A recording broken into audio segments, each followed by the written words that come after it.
Pernah nggak sih kalian merasa gedung paling berisik di kampus justru bisa jadi tempat paling hening buat perasaan seseorang? Buat gue, tempat itu adalah PKM, Pusat Kegiatan Mahasiswa.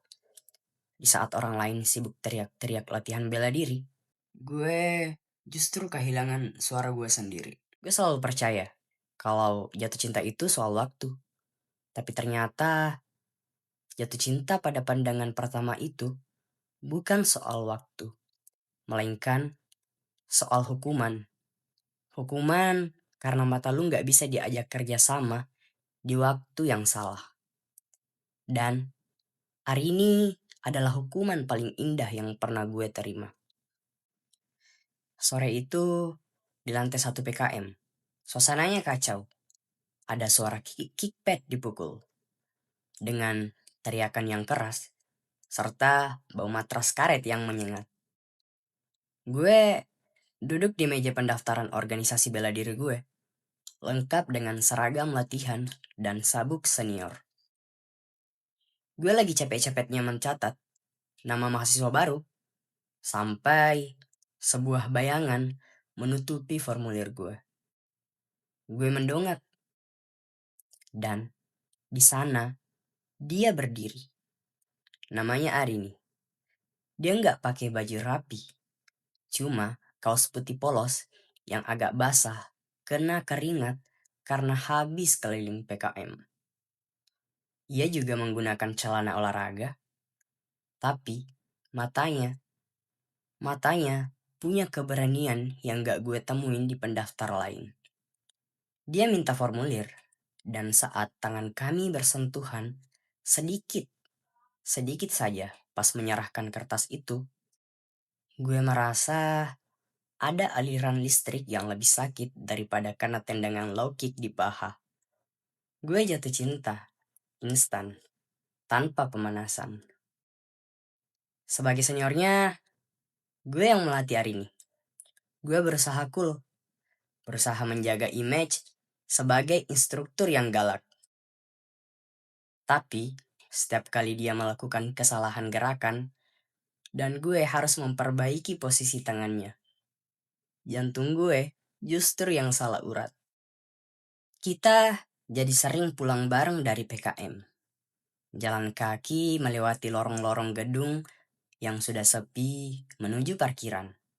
Di sana, Arini sering cerita kalau dia ikut bela diri ini karena ingin bisa melindungi dirinya sendiri. Dia cerita tentang mimpinya, tentang betapa dia benci orang yang hobi bullying. Gue merasa punya peluang. Gue merasa punya posisi sebagai senior yang selalu ada buat dia sebagai suatu golden ticket. Gue menunggu momen yang tepat. Gue pikir nanti setelah dia naik sabuk, gue bakal bilang kalau gue nggak cuma mau jadi instruktur buat dia, tapi juga jadi orang yang dia lindungi hatinya. Malam itu, PKM lagi sepi banget karena hujan badai.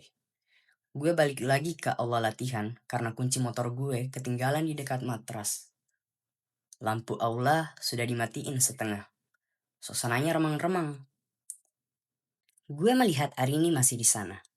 Dia lagi duduk di pinggir matras, masih dengan seragam latihannya. Gue baru mau memanggil namanya sambil pamer kunci motor. Tapi gue berhenti. Seorang cowok masuk dari pintu samping. Gue kenal dia. Dia pelatih muda dari cabang bela diri lain yang latihannya tepat di sebelah gedung kami. Namanya Satria. Dia datang membawakan Arini sekotak plaster dan air mineral.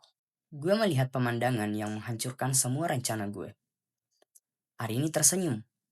Senyum yang jauh lebih lebar daripada yang pernah dia kasih ke gue. Satria duduk di sampingnya, mengobati luka memar di lengan Arini dengan sangat pelan. Masih sakit? Tanya Satria. Arini menggeleng, lalu menyandarkan kepalanya di bahu Satria. Makasih ya, sudah mau jemput terus setiap aku latihan. Gue berdiri mematung di balik bayangan pintu. Gue melihat bagaimana mereka bicara soal masa depan. Soal Satria yang mau melamar Arini setelah Arini lulus semester depan. Di sana, gue sadar. Selama ini, Arini cuma melihat gue sebagai Kak Rian. Senior yang baik. Tempat dia belajar menendang.